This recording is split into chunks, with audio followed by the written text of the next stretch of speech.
Evan Walker thought a simple trip to the ER would end with a few stitches and a bandage, but the moment the nurse called his name, his entire world shattered. Standing in that doorway was Leah Carter, the woman who'd vanished from his life 6 years ago, without a trace, without a word, without a goodbye. But she wasn't alone. Behind her stood a little boy with curly hair and eyes that looked exactly like Evan's, a child he never knew existed. What Leah had been hiding all these years would force them both to confront the painful truth about love, fear, and the family they might have been. One rusty nail, one chance encounter, one secret that could either destroy them or give them the second chance they never thought they'd get. If you're watching this, hit subscribe and tell me in the comments, could you ever forgive someone who kept your child a secret for 4 years? The rusty nail caught Evan Walker's palm before he even saw it coming. "Damn it," he muttered, pulling his hand back from the weathered window frame. Blood welled up fast, spreading across his skin in a thick red line. He pressed his other hand over the wound and squeezed, but the bleeding didn't slow. Behind him, his business partner Mark leaned against the doorframe of the half-renovated beach house, arms crossed. "That looks bad, man." "It's fine." Evan grabbed a bandana from his pocket and wrapped it tight around his palm. The white fabric turned crimson almost immediately. "That's not fine." Mark straightened up, concern creasing his forehead. "You need stitches. Come on, I'll drive you." Evan shook his head. "I can drive myself. I'll stay here and make sure the electrical crew doesn't cut corners again." "Evan, I'm good." He was already heading toward his truck, keys jangling in his uninjured hand. "I'll be back in an hour." The drive to Mercy General took 15 minutes. Evan kept his wrapped hand on the steering wheel, ignoring the throb that pulsed in time with his heartbeat. The coastal town rolled past his windows, the same streets he'd known his whole life, the same ocean view that had watched him grow from a kid with nothing into a man who built things with his own 2 hands. He'd worked hard for everything he had, started his construction company at 23 with a used truck and more determination than sense. Now at 30, he employed 15 people and had more projects than he could handle. Success tasted good, but it was lonely at the top. The hospital parking lot was half full. Evan grabbed his wallet and headed inside, still pressing the bloody bandana against his palm. The ER reception area smelled like antiseptic and stale coffee. A woman behind the desk looked up, took one glance at his hand and slid a clipboard toward him. "Fill this out, someone will call you shortly." Evan nodded and sat in a plastic chair that squeaked under his weight. The form asked the usual questions: name, date of birth, insurance information, emergency contact. He scribbled answers quickly, trying not to drip blood on the paper. Around him, the ER hummed with quiet activity. A kid coughed in the corner while his mother rubbed his back. An elderly man dozed in a wheelchair. The television mounted on the wall played a cooking show with the volume too low to hear. Evan handed the completed form back to the receptionist and settled in to wait. His hand throbbed harder now. He probably should have let Mark drive him after all. 10 minutes passed, then 20. He was starting to consider leaving when a door opened and a nurse stepped into the waiting area. "Evan Walker." He stood up, already moving toward her, and then everything stopped. The nurse was Leah Carter, his Leah, the woman he'd loved 6 years ago with everything he had, the woman who'd vanished from his life without explanation, leaving him with questions that still kept him awake some nights. She stood frozen in the doorway, clipboard pressed against her chest. Her dark eyes went wide. Her lips parted, but no sound came out. She looked different, older, more tired maybe, but still beautiful in that way that had always made his chest ache. Her hair was pulled back in a neat ponytail, and she wore navy scrubs that somehow made her look both professional and vulnerable at the same time. "Leah," he said. His voice came out rough. "Evan." She blinked, like she was trying to make sure he was real. What are you—" "Cut my hand." He held up the blood-soaked bandana, suddenly aware of how stupid it sounded. Of all the emergency rooms in all the towns, he'd walked into hers. She swallowed hard and straightened her shoulders. "Right, of course, follow me." They walked down a hallway in silence. Evan's boots echoed on the linoleum. His heart hammered so hard he was sure she could hear it. 6 years. 6 years of wondering where she'd gone, why she'd left, if she ever thought about him the way he still thought about her. She led him into a small exam room and gestured toward the paper-covered table. "Have a seat." He sat. She closed the door and moved to the sink, washing her hands with mechanical efficiency. Her shoulders were tense, her movements careful. "Let me see it," she said quietly, turning back to him. Evan unwrapped the bandana. The cut gaped open, deep and angry-looking. Blood started flowing again immediately. Leah pulled on latex gloves and leaned in close, examining the wound with professional focus, but her hands trembled slightly as she reached for gauze to clean away the blood. "It's deep," she said. "You'll need stitches." Figured as much. She grabbed supplies from a nearby drawer, moving with practiced ease despite the shake in her fingers. They'd been close once, so close he'd thought she might be the one. And then one morning she was just gone. No note, no explanation. Just an empty apartment and a phone number that went straight to voicemail. "This might sting," Leah warned, holding up a syringe of local anesthetic. "I can handle it." She injected the numbing medicine around the wound. He watched her face instead of the needle. She'd always bitten her bottom lip when she concentrated. She still did. "How have you been?" The question came out before he could stop it. Her hands stilled for just a second. "Good. Busy. You?" "Same. Built up the business. Staying busy." "I heard about that. Your company. People talk. It's a small town." "Yeah." She picked up a needle and thread, preparing to stitch. "It really is." They fell silent again. The air between them felt heavy with unspoken words. Evan wanted to ask her everything. Where she'd been, why she'd left, if she'd missed him even a fraction as much as he'd missed her. But the words stuck in his throat. Leah began stitching with steady, careful movements. Each pull of the thread was gentle. She'd always been gentle with him, back when they were together. Soft touches and softer words that made him feel like maybe he deserved something good in this world. "You should keep it dry for 48 hours, she said, tying off the final stitch. "Come back in 10 days to get these removed. Watch for signs of infection, redness, swelling, warmth, discharge." "Okay." She taped a clean bandage over the wound and stepped back, pulling off her gloves. "You're all set." Evan didn't move. He looked at her, really looked at her, and saw the same pain in her eyes that lived in his chest. Whatever had happened between them, it hadn't left her untouched. "Leah," a child's voice cut through the air from somewhere beyond the curtain. "Mommy." Leah's face went pale. She glanced toward the door, then back at him, and something like panic flickered across her features. "I have to—" she started, but Evan was already standing, moving toward the curtain without thinking. He pulled it back just an inch and looked out into the hallway. A little boy stood there, maybe 4 years old, holding a coloring book against his chest. He had dark curls and big brown eyes, and Evan's breath stopped in his throat. The boy had his eyes, the exact same shade of blue-gray that Evan saw every morning in the mirror. The same shape, the same way they tilted slightly at the corners. The world tilted sideways. Leah rushed past him, slipping through the gap in the curtain. "Noah, baby, what are you doing here? You're supposed to be with Aunt Rosa." "She had to come to work," the boy, Noah, said, in that sweet, high voice children have. "So she brought me. I was good. I colored." "I know you were good, sweetheart. You're always good." Evan stood frozen, his mind racing. The boy looked like him. The timing would be right. 6 years ago, they'd been together, and she'd left. And Leah glanced back at him. Their eyes met. She saw that he'd seen the boy, saw that he'd noticed, and her expression crumbled into something like fear. She turned back to Noah, running her hand over his curls. "Go back to Aunt Rosa, okay? Mommy will be done soon." "Okay." Noah peeked around her, looking at Evan with open curiosity. Then he trotted back down the hallway, sneakers squeaking on the floor. Leah stepped back into the exam room and closed the curtain. She wouldn't meet Evan's eyes. "Leah," he said carefully. "Is he—" "You should go." Her voice shook. "Your hand is fine. Just keep it clean." "Leah, please." He moved closer, keeping his voice gentle, even though his heart was pounding hard enough to crack his ribs. "Is he mine?" She looked up at him then, and her eyes were bright with unshed tears. "I can't do this right now. I'm not trying to upset you. I just need to know. I have other patients." She moved toward the door, her whole body tense. "You need to leave." He wanted to press, wanted to demand answers, but the fear in her eyes stopped him. He'd never been good at pushing when someone was scared, so he nodded and stepped past her into the hallway. At the door, he turned back. "I'm not going anywhere, Leah." "Not this time." She didn't respond, just stood there with her arms wrapped around herself, looking smaller than he'd ever seen her look. Evan walked back through the ER, past the receptionist, out into the parking lot where the afternoon sun felt too bright. He sat in his truck for a long time, staring at nothing, his mind spinning in circles. A son, he might have a son. The thought was too big to fit inside his chest. Evan barely remembered driving home. His condo sat on the top floor of a building he'd helped renovate 3 years ago.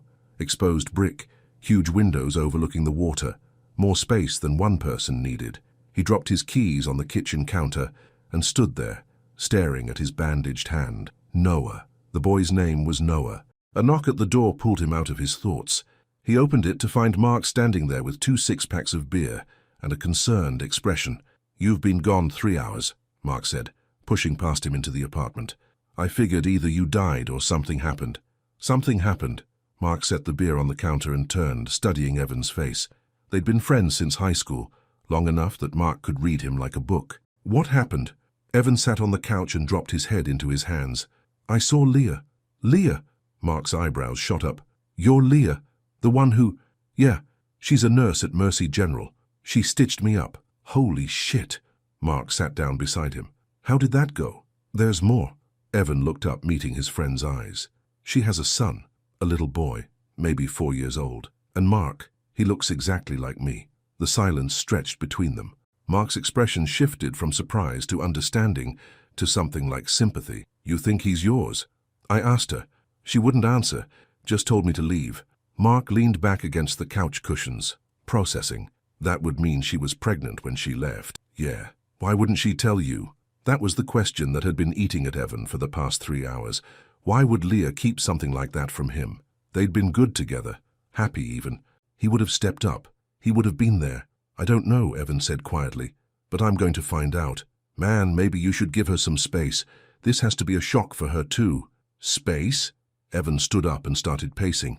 "Mark, if that's my kid, I've missed 4 years of his life. 4 years, his first words, his first steps, everything.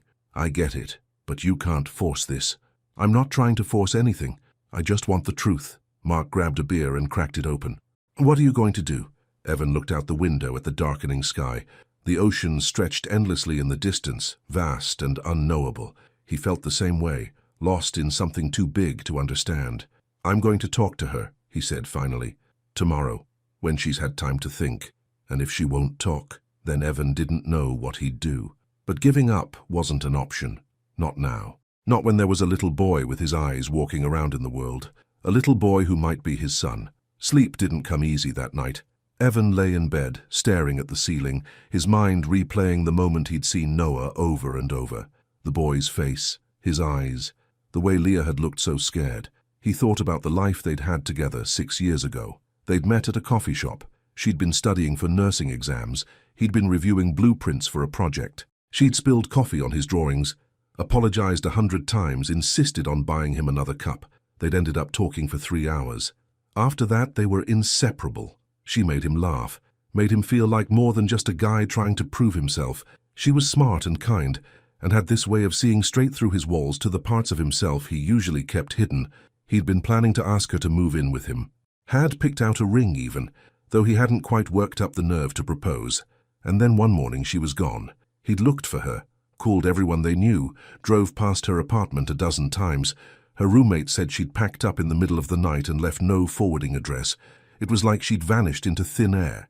Eventually, he'd given up. Figured she'd made her choice and he had to respect it, even if it killed him. He'd thrown himself into work, built his company into something real, tried to convince himself he was better off alone. But he'd never stopped thinking about her, never stopped wondering what he'd done wrong. Now, lying in the dark, he realized maybe it wasn't about him at all.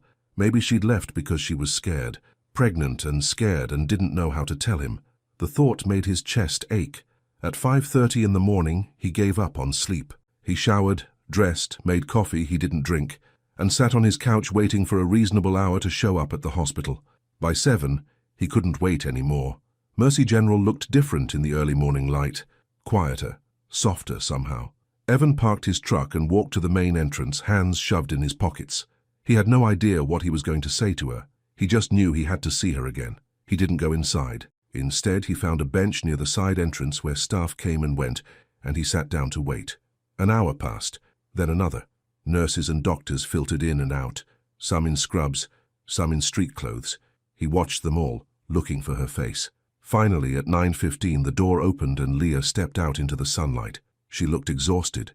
Her hair was down now, falling in soft waves around her shoulders. She had her purse over one arm and her phone in her hand, and she was walking with her head down, not paying attention to anything around her. Evan stood up.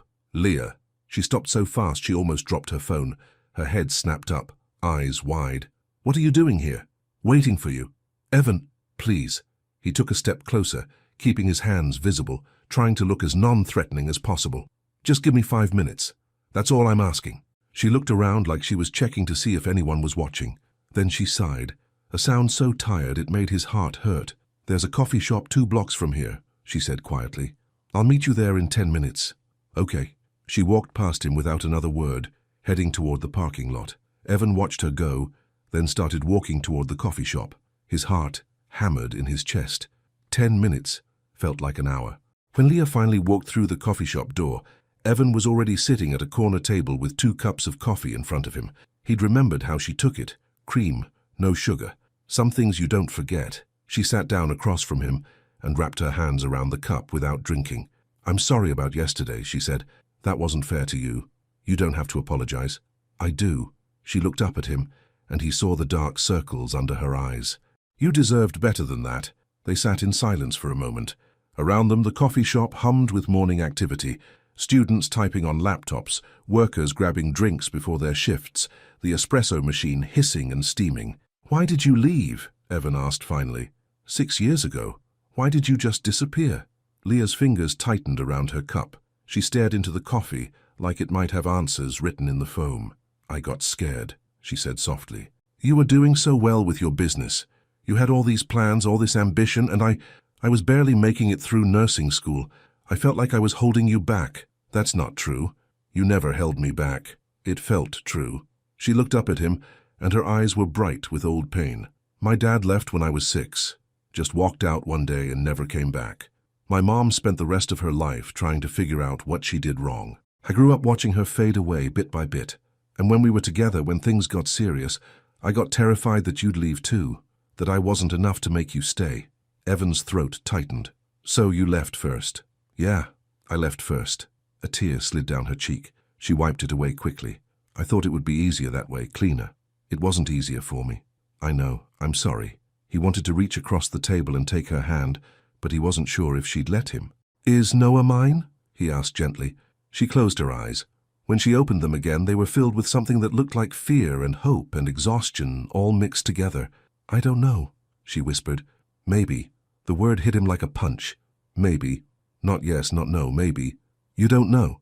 "I found out I was pregnant 2 weeks after I left. I was already gone, already trying to build a new life. And I thought," her voice cracked, "I thought if I told you, you'd feel trapped. Or you'd think I was trying to trap you.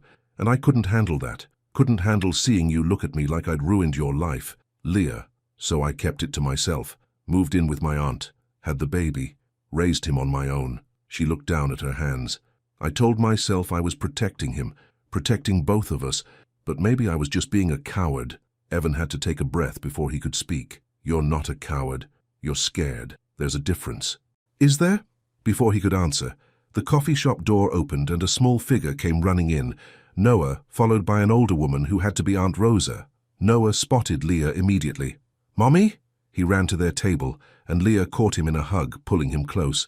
"Baby, what are you doing here?" "Aunt Rosa said we could get hot chocolate." Noah looked up at Evan, recognition flickering in his eyes. "You're the man from the hospital." "Yeah," Evan said, his voice rough. "I'm Evan. I'm Noah." The boy stuck out his hand like a little adult. Evan shook it gently and something broke open in his chest. This little person, this perfect little person, with his eyes and Leah's smile. He might be his son. Aunt Rosa reached the table, slightly out of breath. "I'm sorry, Leah. He saw you through the window and bolted before I could stop him." "It's okay." Leah stood up, still holding Noah's hand. "Aunt Rosa, this is Evan. Evan, this is my Aunt Rosa." Rosa looked between them with sharp, knowing eyes. "So you're Evan?" "Yes, Mom." She didn't elaborate, but her expression said plenty. Noah tugged on Leah's shirt. "Can we get hot chocolate now?" "Sure, baby. Go pick what you want." Noah ran to the counter, Rosa following at a more sedate pace. That left Evan and Leah standing awkwardly by the table. "I should go," Leah said. "Let you get back to—" "Can I walk you home?" The words came out before Evan could stop them. "Just to make sure you get there safe. It's a long walk when you're carrying things." She looked at him for a long moment. Then, slowly, she nodded. "Okay." They stopped at a grocery store on the way. Noah held Leah's hand and chatted about his coloring book while Evan pushed the cart.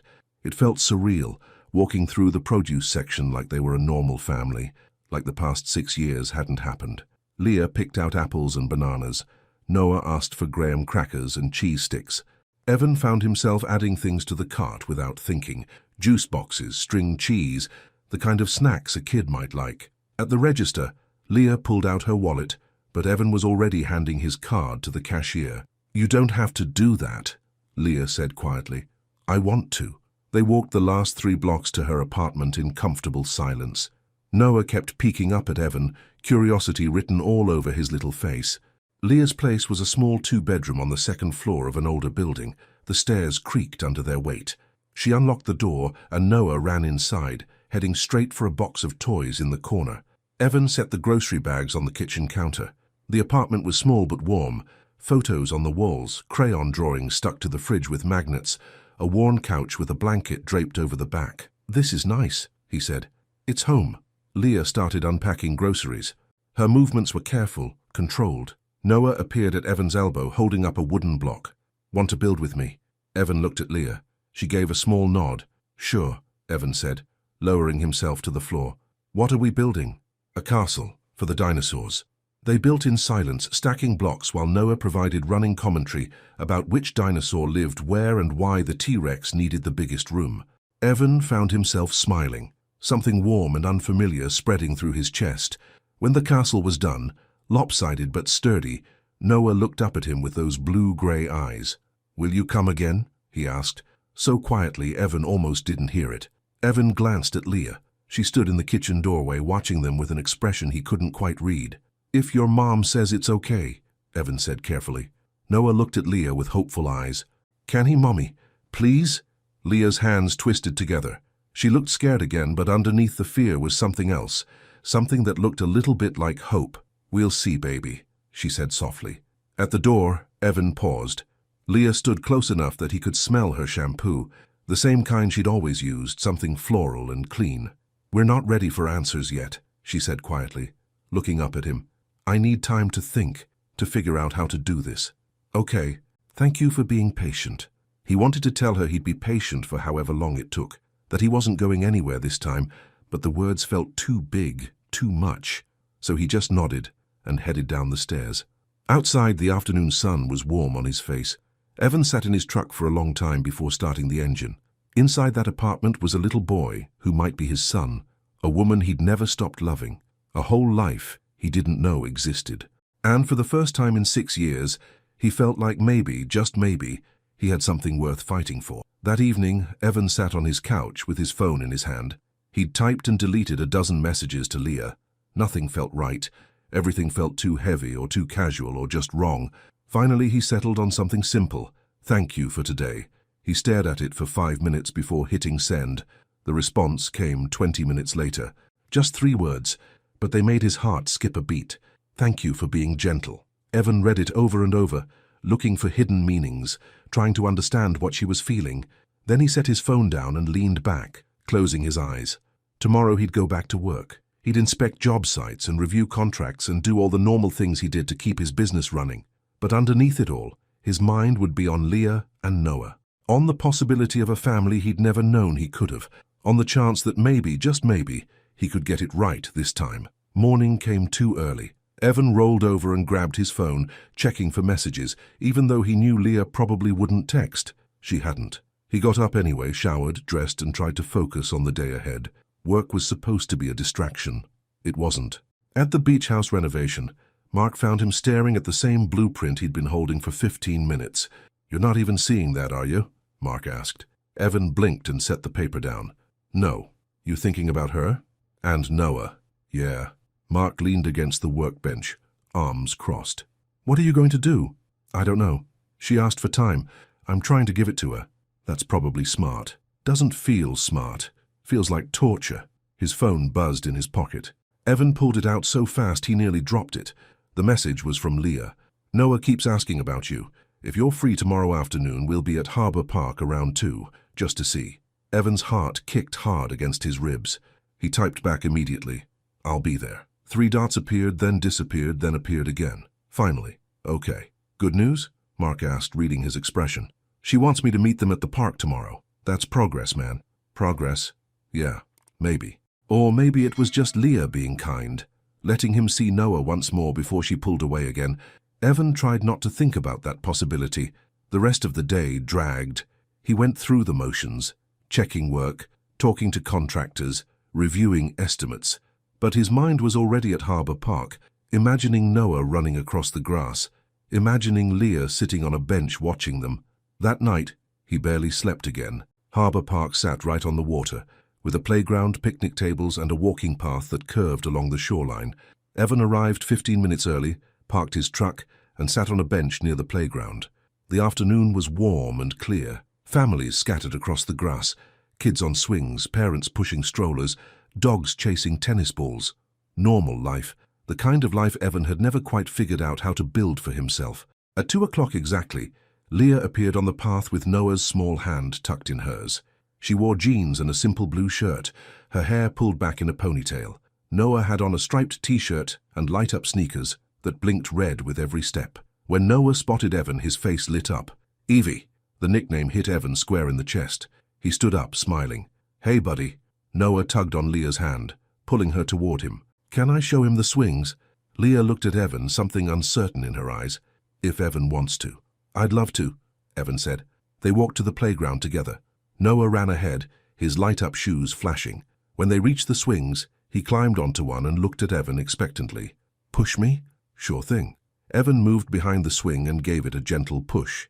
Noah laughed, a sound so pure and happy it made everything else fade away. Another push, a little higher. Noah's laughter grew louder. Higher, Noah called out. Not too high, Leah said quickly, standing nearby with her arms crossed. He gets scared if he goes too high. Evan kept the pushes steady and even, watching Noah's face for any sign of fear. But the boy just grinned, his curls bouncing with each swing forward.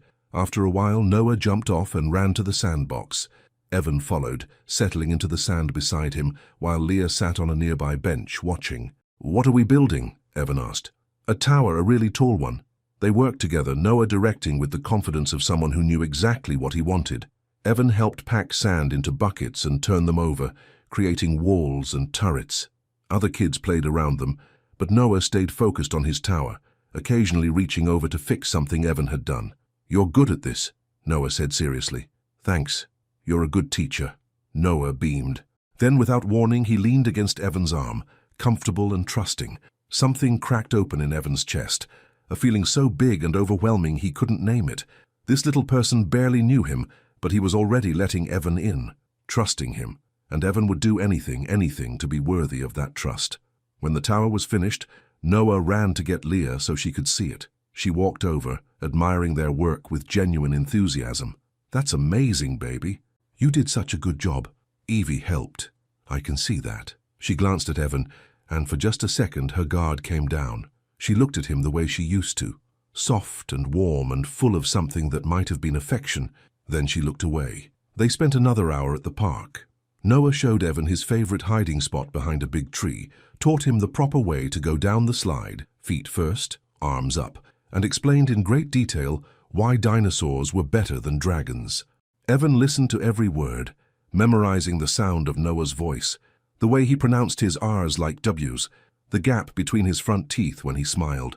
When the sun started sinking lower, Leah said it was time to go. Noah's face fell. Do we have to? Yes, baby. It's almost dinner time. Noah looked up at Evan.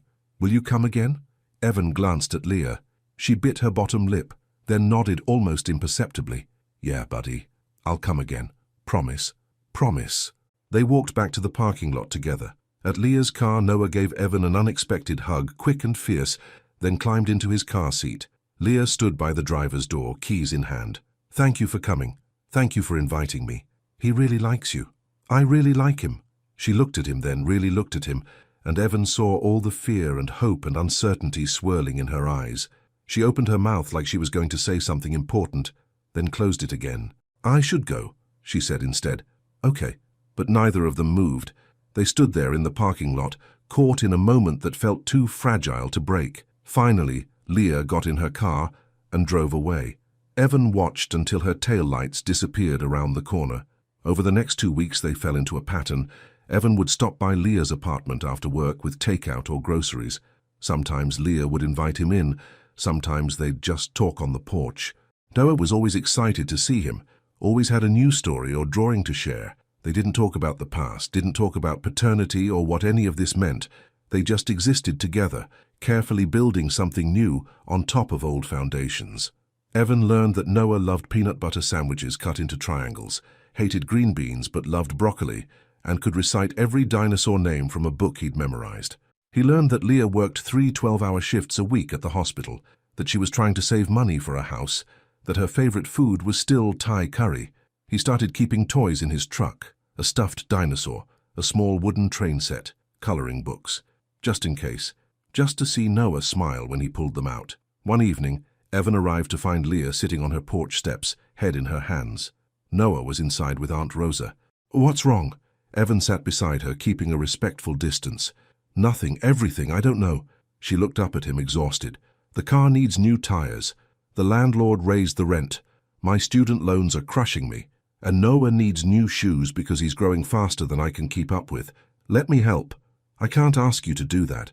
"You're not asking, I'm offering." She shook her head. "That's not fair to you." "Leah." He waited until she looked at him. "If Noah is mine, and I think he is, then I've missed 4 years of taking care of him. 4 years of diapers and doctor visits and everything else. Let me do this. Please." Her eyes filled with tears. "I'm not trying to keep you out because I want your money. I know that. I'm scared," she whispered. "I'm scared of letting you in and having you leave. I'm scared of Noah getting attached and then losing you. I'm scared of doing this wrong and hurting everyone." Evan shifted closer, close enough that their shoulders almost touched. "I'm scared too, but I'm not leaving. Not this time. Not ever. You can't promise that." "Yes, I can." She looked at him like she wanted desperately to believe him, but didn't know how. Then Aunt Rosa opened the door and the moment broke. "Noah wants you to read him a story," Rosa called to Evan. "He's very insistent." Evan stood and offered Leah his hand. She took it, and he pulled her to her feet. Her hand was small and warm in his, and when she didn't immediately pull away, his heart did something complicated in his chest. Inside, Noah was already in his pajamas, clutching a well-worn picture book. "This one," he said, handing it to Evan. "It's about a bear." Evan settled on the couch with Noah tucked against his side. The weight of the little boy against him felt right in a way nothing else ever had. He read the story slowly, doing different voices for each character. Noah giggled at all the right parts. When the story ended, Noah yawned. "One more." "Baby, Evan has to go home," Leah said gently. "But I'm not sleepy." "How about this?" Evan said. "I'll come back tomorrow after work and read you 2 stories. Deal?" Noah considered this seriously. "Deal." Leah carried Noah to bed while Evan helped Aunt Rosa clean up the few dishes in the sink. Rosa studied him with sharp eyes. "You're good with him," she said. "He's a good kid." "He is. And Leah's a good mother. She's done everything for that boy." "I know. She's been hurt before. By her father. By other people who should have protected her. If you're going to be part of their lives, you need to be sure. You need to stay." Evan met her gaze steadily. "I'm sure." Rosa nodded slowly, like she was deciding whether to believe him. "We'll see." When Leah came back out, her eyes were red-rimmed. Evan wanted to ask if she was okay, but Aunt Rosa was already gathering her things to leave. At the door, Evan paused. "Tomorrow." "Tomorrow," Leah confirmed softly. He walked to his truck feeling lighter than he had in days. The next afternoon, Evan showed up at Leah's apartment with a toolbox and a bag of groceries. When she answered the door, confusion crossed her face. "What's all this?" "I noticed your porch railing is loose. Thought I'd fix it. And I brought stuff for dinner. Figured I could cook while Noah and I hang out." "Evan, you don't have to." "I want to." She stepped aside to let him in. Noah immediately latched onto his leg in a hug, then dragged him to see a new Lego creation he'd built. While Leah got ready for a shift at the hospital, Evan fixed the railing, tightened the hinges on a squeaky cabinet door, and replaced a burned-out light bulb in the bathroom. Small things. Things that needed doing. When Leah came out in her scrubs, ready to leave, she stopped and looked around at everything he'd fixed. "Thank you," she said quietly. "Any time." Their eyes met and held. Something passed between them. An understanding, a connection, the ghost of what they used to have. Evan wanted to cross the distance between them and kiss her. Wanted it so badly his hands shook, but he didn't. Not yet. She wasn't ready. and he wouldn't push. After Leah left for work, Evan cooked dinner with Noah helping, which mostly meant Noah stood on a chair and stirred things while asking endless questions. They ate together at the small kitchen table, Noah chattering about his day at preschool. After dinner, they read stories, then more stories. Then Noah asked Evan to check for monsters under the bed, which Evan did with serious thoroughness. When Noah finally fell asleep, Evan stayed on the couch, not quite ready to leave. The apartment felt different without Leah, quieter, emptier. He found himself looking at the photos on her walls, the gradual progression of Noah growing from a tiny baby to the bright-eyed boy sleeping in the next room. He'd missed all of it. The thought hurt more than he expected. His phone buzzed. A text from Leah. "How's everything going?" "Good. Noah's asleep. I fixed a few more things. Hope that's okay. More than okay. Thank you. When will you be home?" "Not until midnight. I'm sorry. Aunt Rosa should be there soon to take over. I can stay until you get back if you want." "I don't mind." 3 dots appeared, then disappeared, then appeared again. "Are you sure?" "Positive." "Okay, thank you." Evan settled deeper into the couch. Around 11:30, he dozed off. When he woke, someone was gently shaking his shoulder. "Evan." He blinked up at Leah. She looked exhausted, still in her scrubs, hair falling out of its ponytail. "Hey," he said groggily, sitting up. "You're home." "I'm home. You didn't have to stay." "I wanted to." He rubbed his face, trying to wake up. "How was work?" "Long, hard. We lost a patient tonight." Her voice cracked on the last word. Before Evan could think about it, he stood and pulled her into his arms. She resisted for only a second, then collapsed against his chest, her whole body shaking with silent sobs. He held her tight, one hand rubbing slow circles on her back, the other cradling her head. She cried into his shirt, all the exhaustion and fear and sadness pouring out. "I'm sorry," she gasped. "I'm sorry, Don't apologize. You're okay. I've got you." They stood there in her small living room, holding each other like they used to, like 6 years hadn't passed, like the walls between them had never been built. When her crying finally slowed, she pulled back slightly, wiping her eyes. "I got your shirt wet." "I don't care about the shirt." She looked up at him, and in that moment Evan saw everything. The woman he'd loved, the mother she'd become, the person who was trying so hard to hold everything together, beautiful and broken and strong all at once. "I miss this," she whispered. "I miss you. I miss you too. So much." They stood inches apart, breathing the same air. Evan's heart hammered. He wanted to kiss her more than he'd ever wanted anything, but something in her eyes stopped him, a lingering fear, a hesitation. Instead, he brushed a tear from her cheek with his thumb. "Get some sleep. You're exhausted." "Stay," she said suddenly. "Just for tonight. Sleep on the couch. I don't want to be alone." "Okay, I'll stay." She found him a blanket and pillow, then disappeared into her bedroom. Evan stretched out on the couch, staring at the ceiling. In the next room, Noah slept soundly. Down the hall, Leah was probably lying awake, thinking the same tangled thoughts that kept Evan awake too. This was his family. Maybe. Possibly. Almost. And he was going to do everything in his power to make it real. Morning came with small footsteps and a whisper. "Evie?" Evan opened his eyes to find Noah standing beside the couch, clutching his stuffed dinosaur. "Hey, buddy, you're up early. You stayed?" "Yeah, I stayed." Noah climbed onto the couch and curled up against Evan's side, thumb in his mouth. Evan wrapped an arm around him, holding him close. The trust in that small gesture, the way Noah just fit himself against Evan like he belonged there, made Evan's throat tight. They lay there quietly until Leah emerged from her bedroom, looking better rested, but still tired. She stopped when she saw them together on the couch. "Morning," Evan said softly. "Morning." She moved to the kitchen and started making coffee. "Thank you for staying." "Any time." Over breakfast, scrambled eggs that Evan made while Leah sat at the table with Noah, they talked about simple things. Noah's preschool schedule, the weather, nothing heavy, nothing that required decisions. But when Evan stood to leave, pulling on his jacket, Leah followed him to the door. "Can I ask you something?" she said quietly. "Anything." "Why are you doing this? Really? You could walk away. No one would blame you." Evan looked past her to where Noah sat at the table, legs swinging, humming to himself. Then he looked back at Leah. "Because when I saw Noah that first day at the hospital, something clicked into place. Like a piece of me I didn't know was missing suddenly appeared. And when I'm with you, with both of you, I feel like I'm exactly where I'm supposed to be." He paused.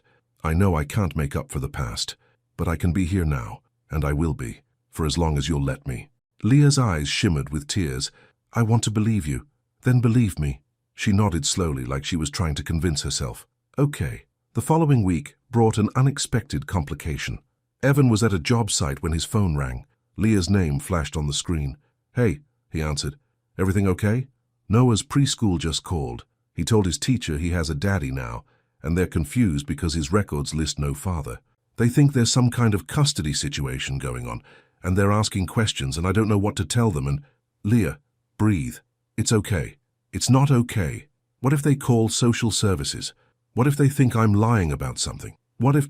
Meet me at your apartment in 20 minutes. We'll figure this out. He left the job site immediately, Mark covering for him without question.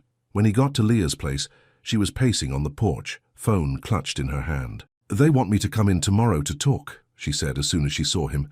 They want documentation, proof of who Noah's father is. Then we give them proof. How? We don't have proof. Evan took a breath. Then we get proof. We do a paternity test. Leah went very still. You want to do a paternity test? Don't you think it's time we knew for sure? I already know he's yours. The words hung in the air between them.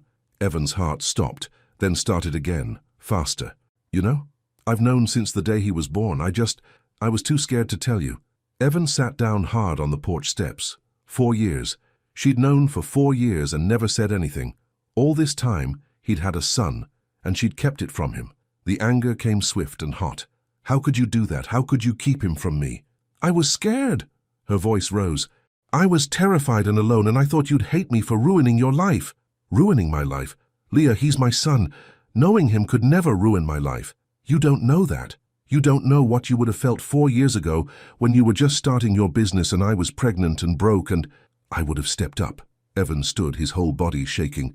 I would have been there, for both of you, always. Tears streamed down her face. I'm sorry. I'm so sorry. I thought I was doing the right thing. Evan wanted to stay angry, wanted to hold on to the hurt of everything he'd missed. But when he looked at her, really looked at her, he saw a woman who'd been carrying an impossible weight alone for too long. His anger deflated. He sat back down, suddenly exhausted. We can't keep doing this, running from each other, hiding things. If we're going to make this work, we have to stop being scared. I know, she whispered. I know. So let's do the test. Not because I don't believe you, but because we need it for the school, for official records, for everything else that comes next. She nodded, wiping her eyes. Okay. And Leah? No more secrets. Please. Whatever happens from here, we face it together. Together, she repeated softly. They sat in silence for a while, the weight of everything settling around them. Finally, Evan stood and offered her his hand. Come on, let's go get Noah and tell him everything's okay. She took his hand and they walked inside together. The paternity test appointment was scheduled for the following week. In the meantime, Evan met with the preschool director and explained the situation as honestly as he could, that he and Leah had a complicated history, that he'd only recently learned about Noah, that they were working things out. The director listened with a kind but professional expression. We just need to make sure Noah is safe and that all the adults in his life are on the same page. We are, Evan assured her. Or we're trying to be. He left feeling like they'd cleared one hurdle, but a dozen more waited ahead. At home that night, Mark came over with pizza and found Evan staring at his phone, looking at a photo Leah had sent. Noah at the playground, mid-laugh, pure joy on his face. You've got it bad, Mark observed. Yeah. Both of them or just the kid? Both. Definitely both. Mark grabbed a slice of pizza. So what's the plan?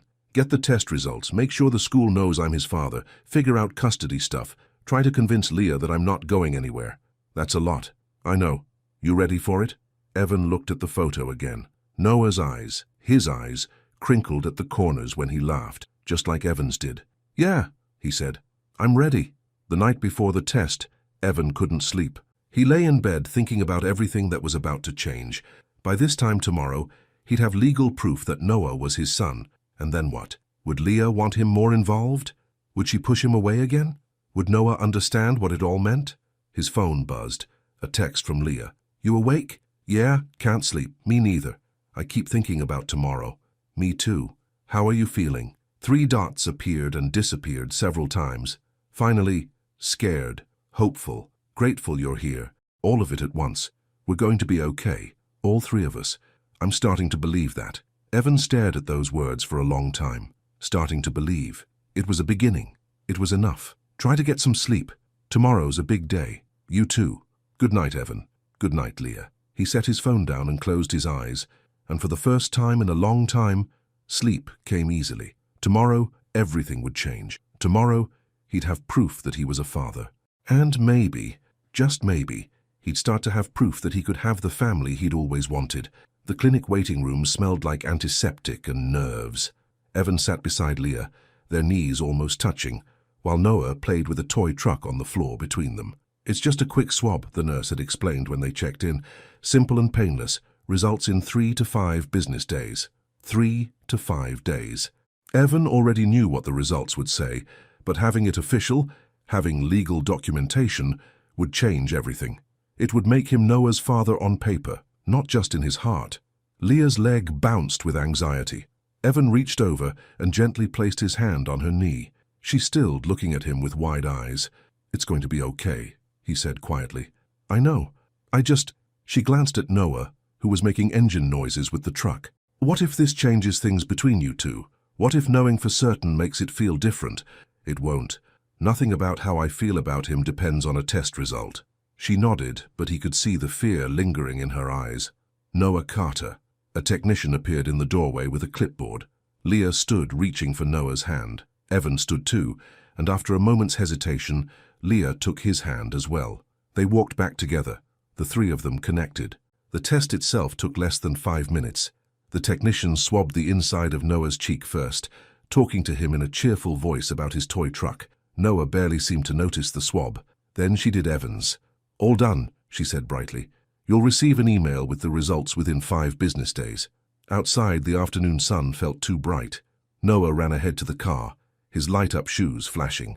Leah and Evan walked more slowly. "That's it," Leah said. "Now we just wait." "Now we just wait." She looked up at him, squinting against the sun. "What are you thinking?" "I'm thinking I want to spend the day with you both. Not thinking about the test or what happens next, just being together." A small smile touched her lips. "What did you have in mind? The boardwalk, ice cream, maybe the arcade?" "Noah would love that. What about you? Would you love that?" She looked at him for a long moment, and something in her expression softened. "Yeah, I would." The boardwalk stretched along the waterfront, lined with shops and food stands and the old arcade that had been there since Evan was a kid. Noah held both their hands, swinging between them, laughing every time they lifted him off the ground. They got ice cream first.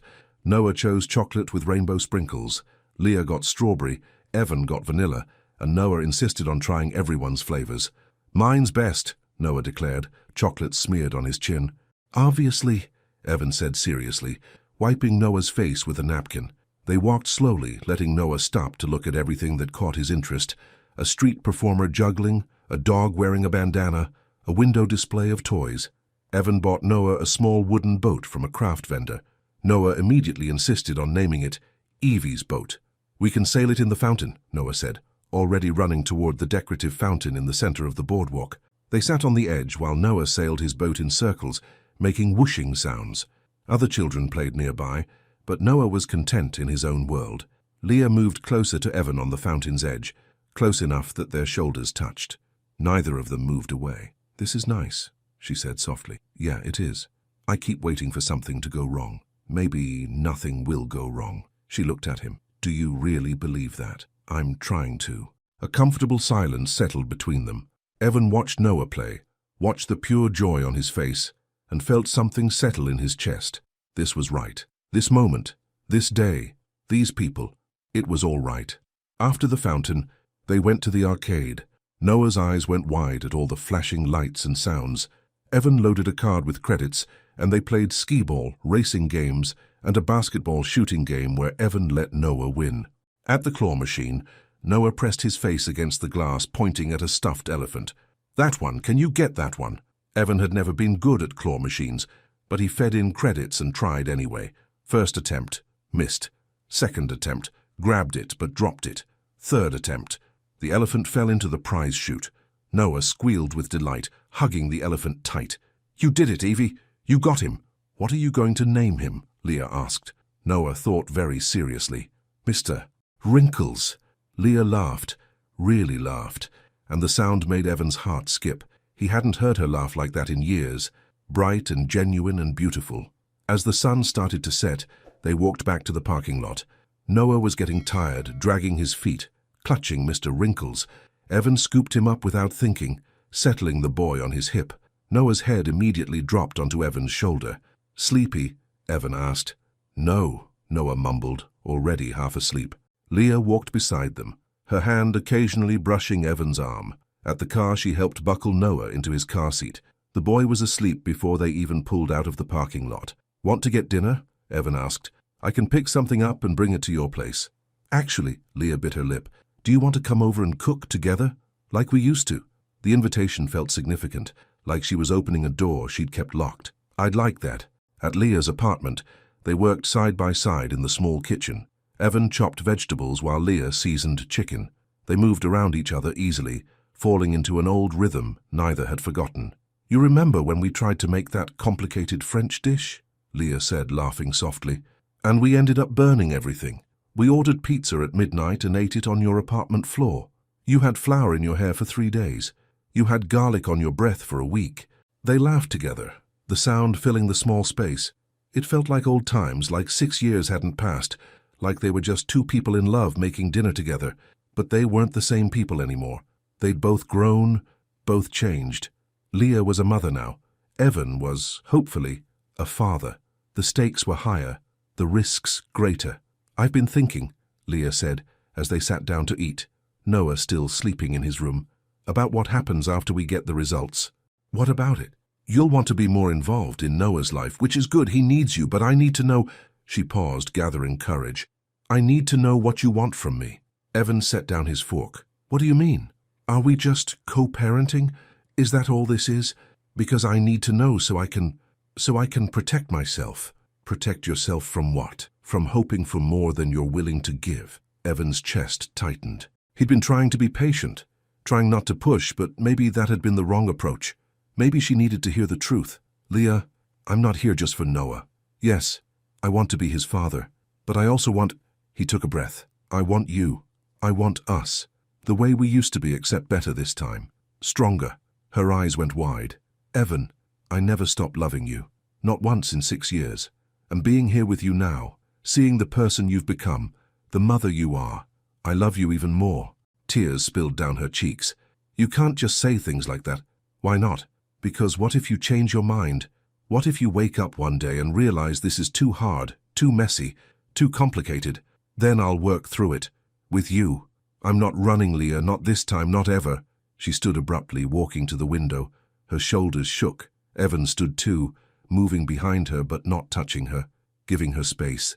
"I'm so tired of being scared," she whispered. "Then stop. Let me in. All the way." She turned to face him, and the raw emotion in her eyes nearly broke him. "I don't know how." "Yes, you do. You've already started." They stood inches apart, the air between them electric with tension. Evan lifted his hand slowly, giving her time to pull away.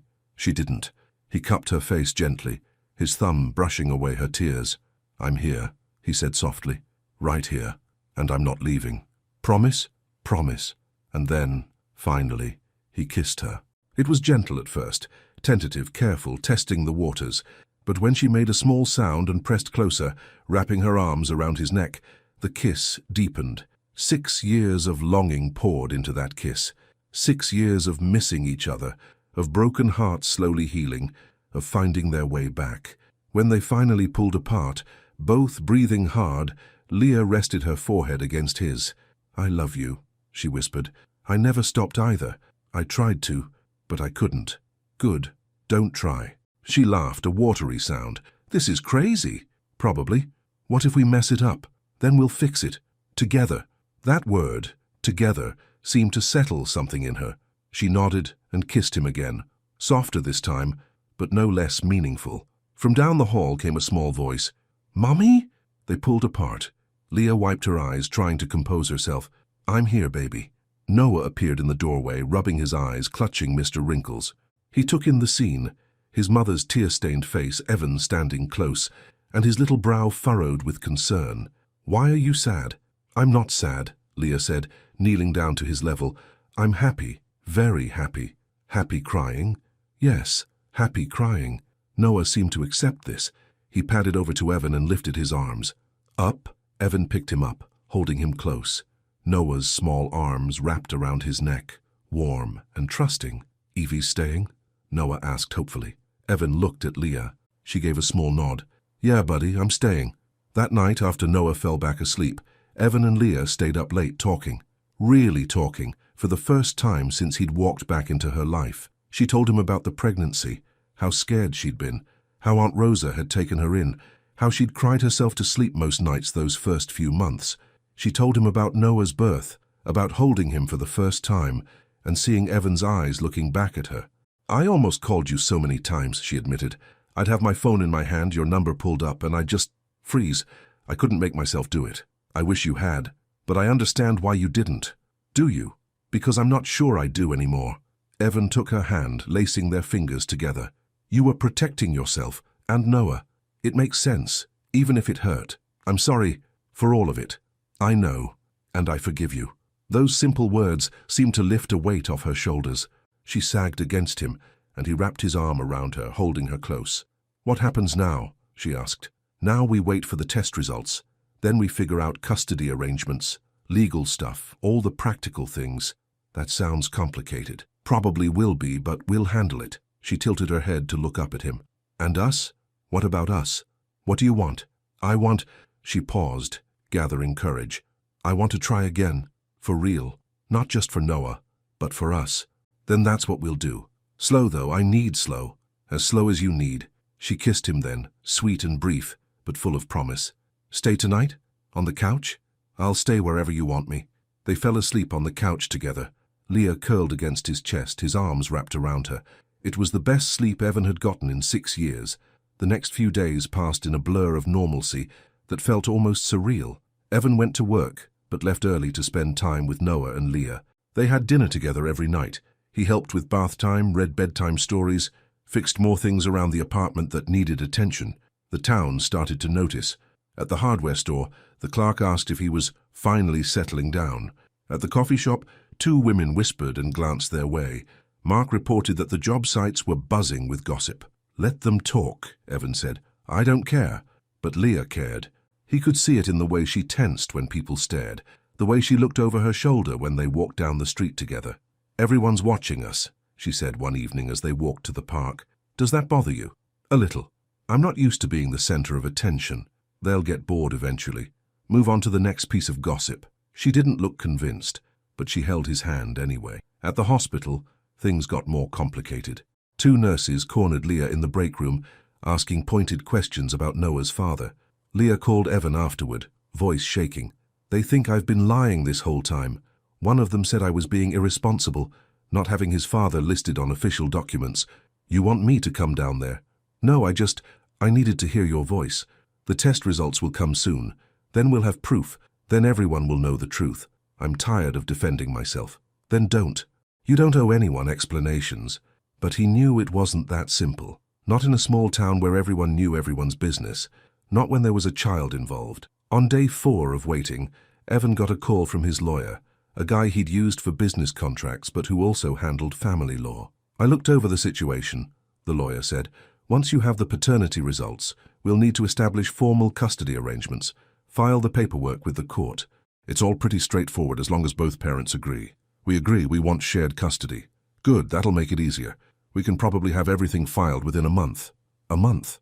1 month until it was all official, all legal.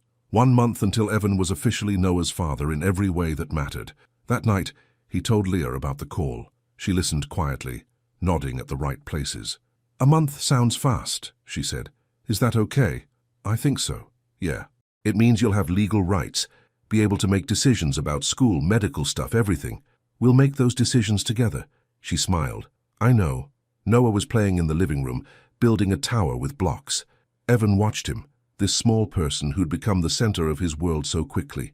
I was thinking, Evan said carefully, about the future, about what might make sense for all of us. What do you mean? Your lease is up in a few months, right? And you said you wanted to save for a house. Eventually, yeah. What if... He paused, suddenly nervous. What if we looked for a place together? Not right away, but soon. something with space for all of us. Leah went very still. You want to live together? Only if you're ready. I know it's fast, but it would make things easier. With Noah, with everything. Evan, you don't have to answer now. Just think about it. She looked at Noah, then back at Evan. I'll think about it. It wasn't a no, it was enough. The email came on day 5, early in the morning. Evan was at work when his phone buzzed. He saw the subject line, paternity test results, ready for download, and his heart stopped. His hands shook as he opened it. The PDF loaded slowly, one agonizing second at a time. Then there it was, in black and white. Probability of paternity, 99.98%. Evan sat down hard on a stack of lumber. The words blurred as tears filled his eyes. He was Noah's father, officially, legally, undeniably. His son. Noah was his son. He called Leah immediately. She answered on the first ring. Did you get it? She asked breathlessly. Yeah, I got it. And? 99.98%. He's mine. He's my son. Silence. Then the sound of Leah crying. I knew it. I knew it. But seeing it. Where are you? Home. Noah's with Aunt Rosa at the park. I'm coming over. Okay, yes, come over. Evan left the job site, Mark covering for him again without question. The drive to Leah's apartment took forever and no time at all. He parked and ran up the stairs, taking them 2 at a time. Leah opened the door before he could knock. Her face was wet with tears, but she was smiling. He caught her in his arms, lifting her off the ground, spinning her once before setting her down. He's ours, Evan said, his own tears flowing freely now. He's really ours. I know. God, I know. They held each other in the doorway, crying and laughing at the same time. 4 years of secrets, 4 years of separation, 4 years of missing each other, all of it leading to this moment. When they finally pulled apart, Leah cupped his face in her hands. You're a father. I'm a father. She kissed him, deep and sure, and when they broke apart, they were both breathless. We need to tell him, Leah said, together, before he hears it from someone else. How do we do that? What do we say? The truth, simple and honest. He's 4. He won't understand all of it, but he'll understand that you're his dad. The word, dad, hit Evan right in the chest. His dad. He was Noah's dad. They walked to the park together, hand in hand. Found Noah on the swings with Aunt Rosa pushing him. Higher, Noah called out, laughing. Evan and Leah approached together. Aunt Rosa saw them first, read something in their expressions, and smiled knowingly. I'll go get us some ice cream, she said, giving Leah a meaningful look. Take your time. Noah jumped off the swing mid-arc, landing in the sand with a laugh. He ran to them, light-up shoes flashing. Look how high I was. So high, Evan agreed, kneeling down to Noah's level. Hey, buddy, can we talk to you for a minute? Okay. Noah looked between them, curious but not worried. Leah knelt beside Evan. They were both at Noah's eye level now, the 3 of them forming a small circle. Noah, Leah started gently, you know how you've been asking about daddies, about why some kids have them and you don't? Noah nodded seriously. Well, the thing is, you do have a daddy. You've always had one. And, her voice caught. Evan reached over and took her hand, squeezing gently. She continued, and Evan is your daddy. Noah's eyes went wide. He looked at Evan with an expression of pure wonder. Really? Really, Evan said, his voice rough with emotion. I'm your dad, and I'm so happy about that. You're my dad, Noah repeated, like he was testing the words. Yes. For a moment, Noah just stared. Then, without warning, he launched himself at Evan, wrapping his small arms around Evan's neck in the tightest hug he'd ever given. I have a dad, Noah whispered into Evan's shoulder. I have a dad now. Evan held him close, one hand cradling Noah's head, the other around his small back. Tears streamed down his face unchecked. You've always had a dad, buddy. I just didn't know it yet, but I'm here now, and I'm never leaving. Leah was crying too, watching them together. Noah pulled back just enough to look at Evan's face. Can I call you Dad? Evan's throat was too tight to speak. He nodded. Dad, Noah said, trying it out. Then, louder and happier. Dad! He said it over and over, like a magic word, and each time Evan's heart swelled bigger, fuller, until he thought it might burst right out of his chest. This was his son, his family, his whole world, right here in his arms. Everything he'd ever wanted and never knew he could have. The days after the paternity reveal felt like living in a dream. Noah called Evan Dad approximately 700 times a day, like he was making up for lost time. Each time, Evan's heart did something complicated in his chest, equal parts joy and grief for the years he'd missed. But he was here now. That's what mattered. The legal paperwork moved forward quickly.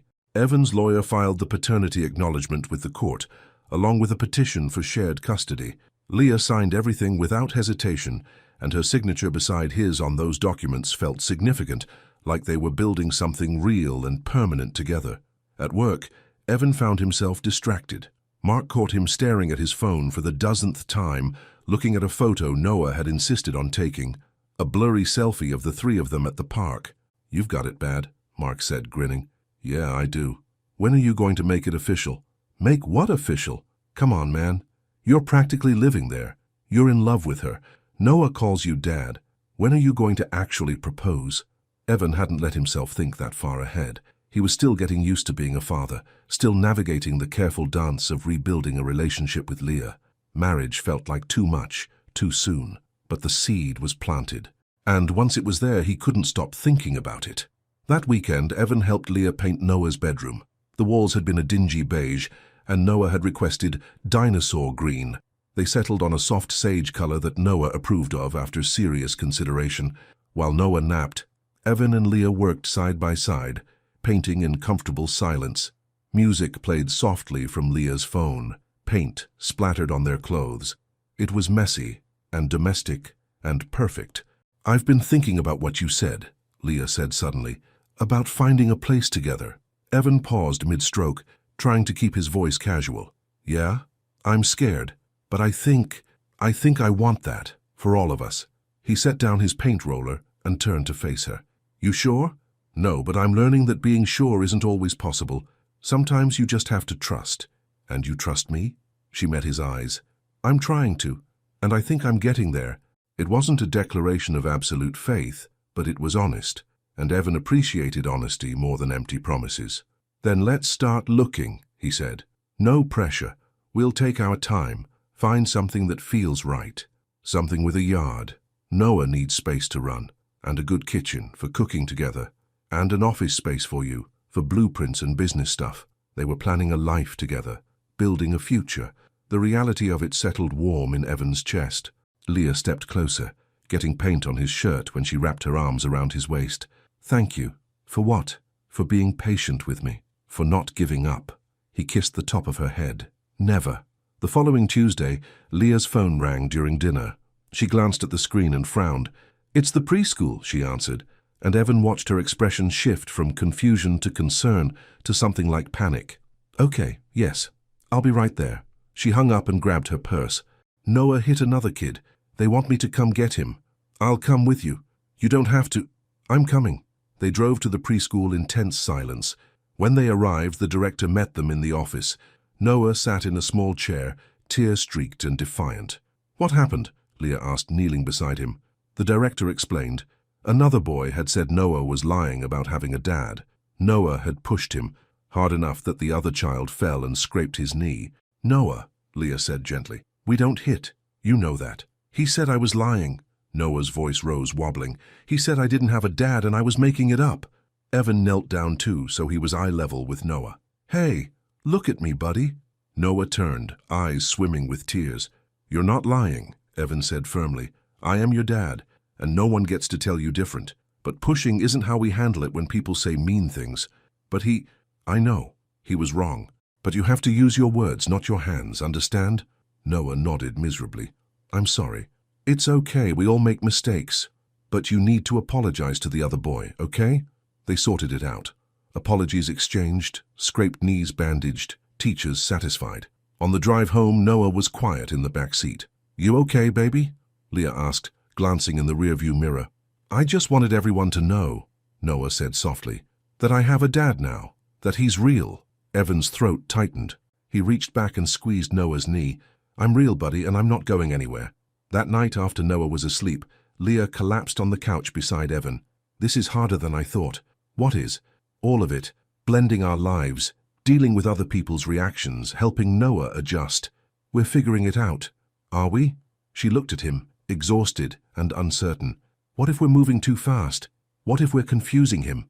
"Noah's not confused. He's adjusting. That's different." "But what if—" Evan took her hand. Leah, stop, you're spiraling. I know, I keep waiting for something to go wrong, for this to fall apart. It's not going to fall apart. You don't know that. No, but I believe it, and I need you to believe it too. She leaned her head on his shoulder, and they sat in silence for a while. Outside, the neighborhood was quiet. Inside, their small family was safe and together. I'm trying, she whispered. I know. That's enough. 2 weeks later, Evan got a call that changed everything. His business partner, Mark, had been contacted by a developer interested in buying Walker Construction.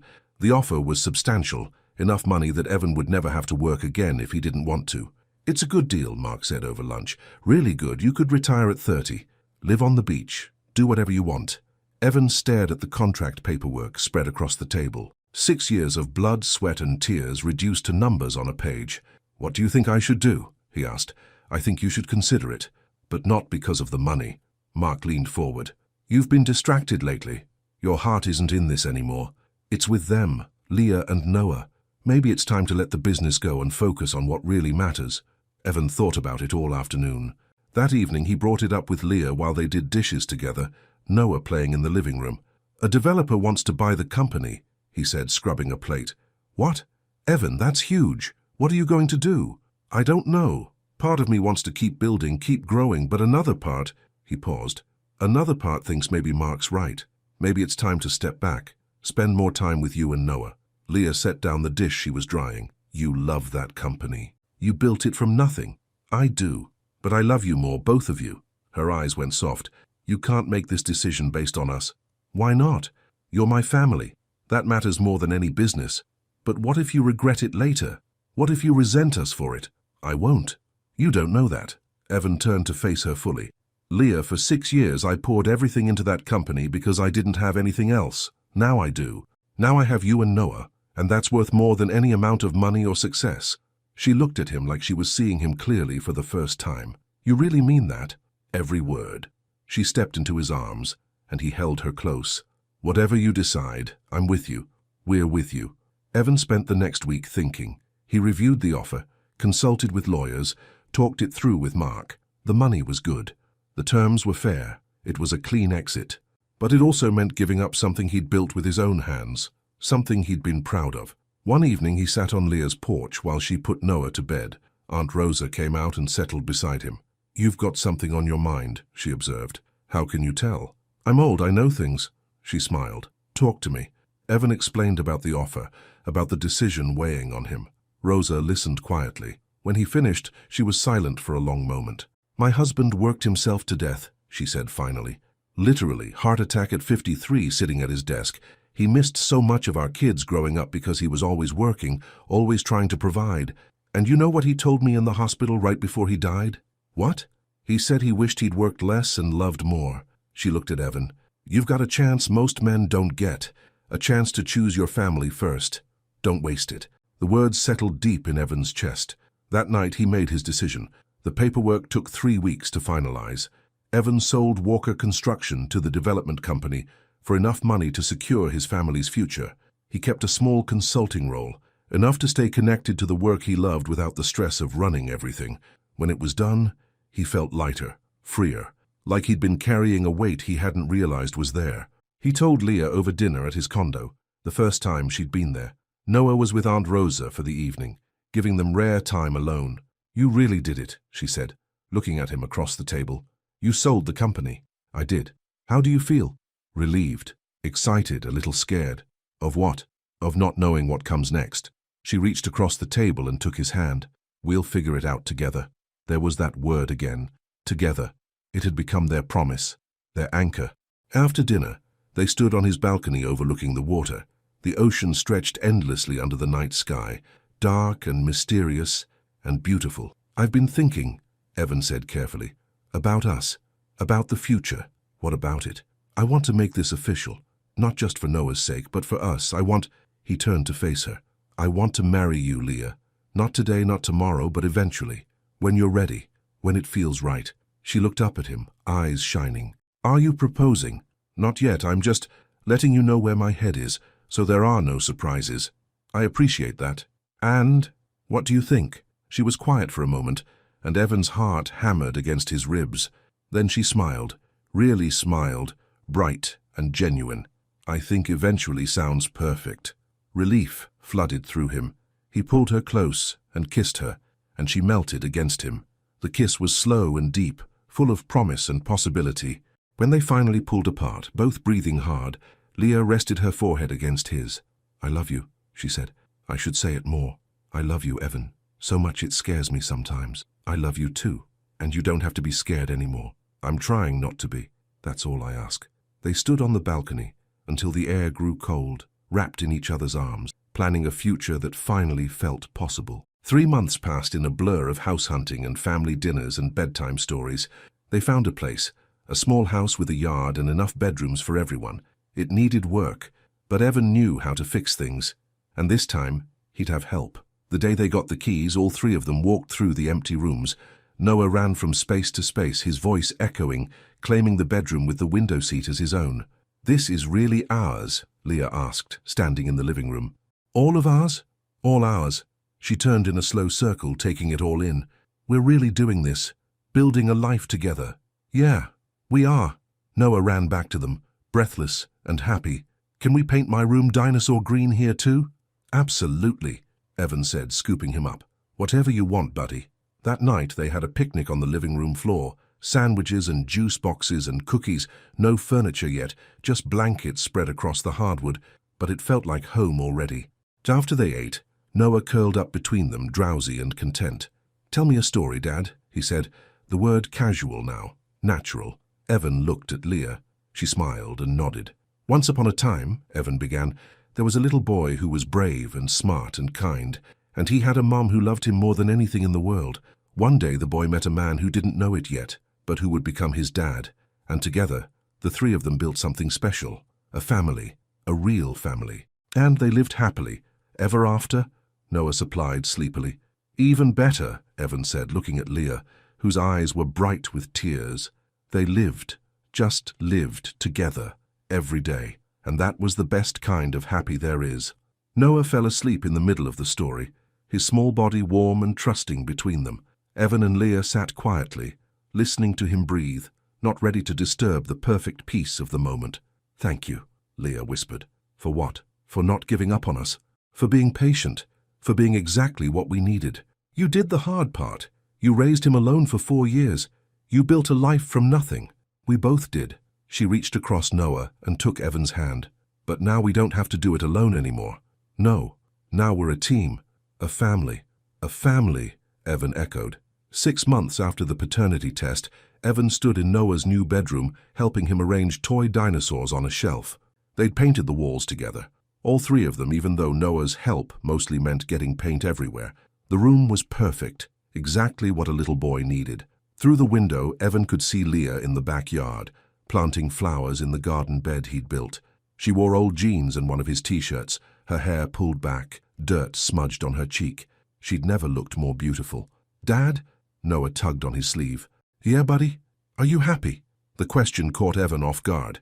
He knelt down, meeting Noah's serious gaze. "Yeah, I'm really happy. Are you?" Noah nodded. "I always wanted a dad, and then you came. Like magic."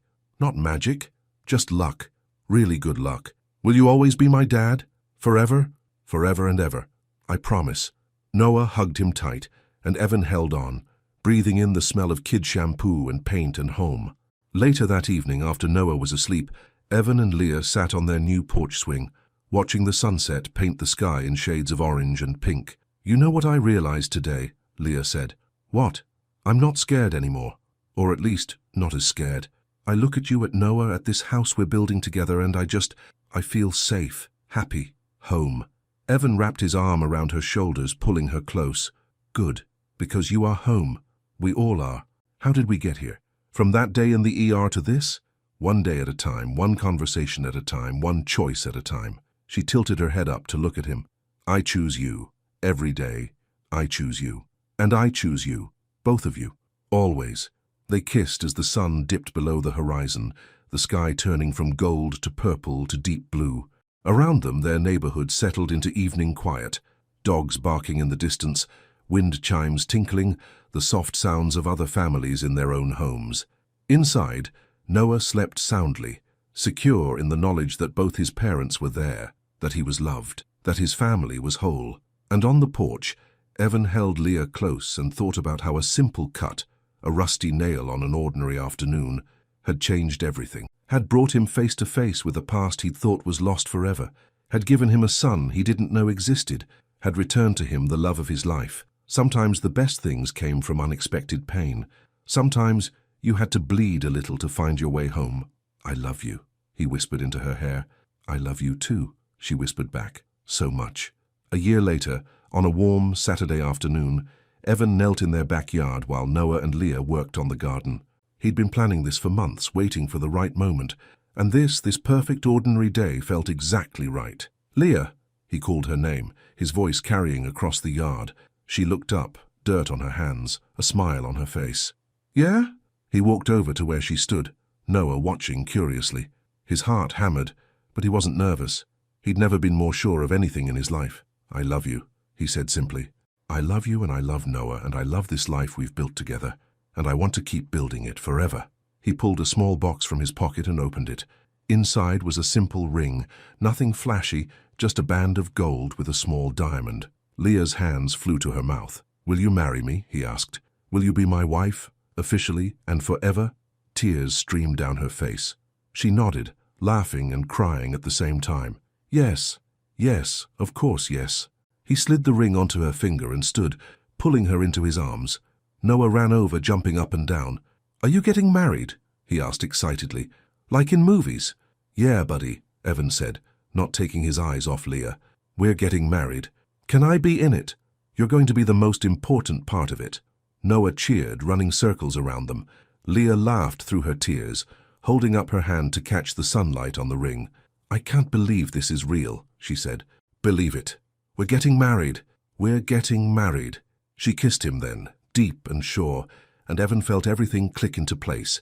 His family, his home, his whole heart, right here in this backyard on this ordinary, extraordinary day. They'd come so far. From that moment in the ER when time stopped, to fights and fears and tears, to slowly learning to trust again, to this, to forever. Noah tugged on both their hands, pulling them toward the house. "Can we have cake? You have to have cake when someone gets married." "We don't have cake yet, baby," Leah said, laughing. "Then let's make some," Noah insisted. So they did. The three of them crowded into their kitchen, making a lopsided cake from a box mix, getting flour everywhere, laughing when Noah dropped an egg on the floor. It was messy and chaotic, and absolutely perfect. And later, when the cake was in the oven and Noah was in the living room watching a movie, Evan and Leah stood by the kitchen window, holding each other close. "Thank you," she said softly, "for not giving up on us, for fighting for us when I was too scared to fight for myself. You were fighting too in your own way. You were protecting Noah, protecting your heart. I understand that now. I'm not scared anymore. Not of loving you, not of this. Good. Because I'm going to love you for the rest of my life. Promise? Promise." Outside, the sun was setting again, painting their yard in golden light. The flowers they'd planted were blooming. The house they'd made a home stood solid and welcoming behind them. And somewhere in the living room, their son laughed at something on the television. This was it. This was everything.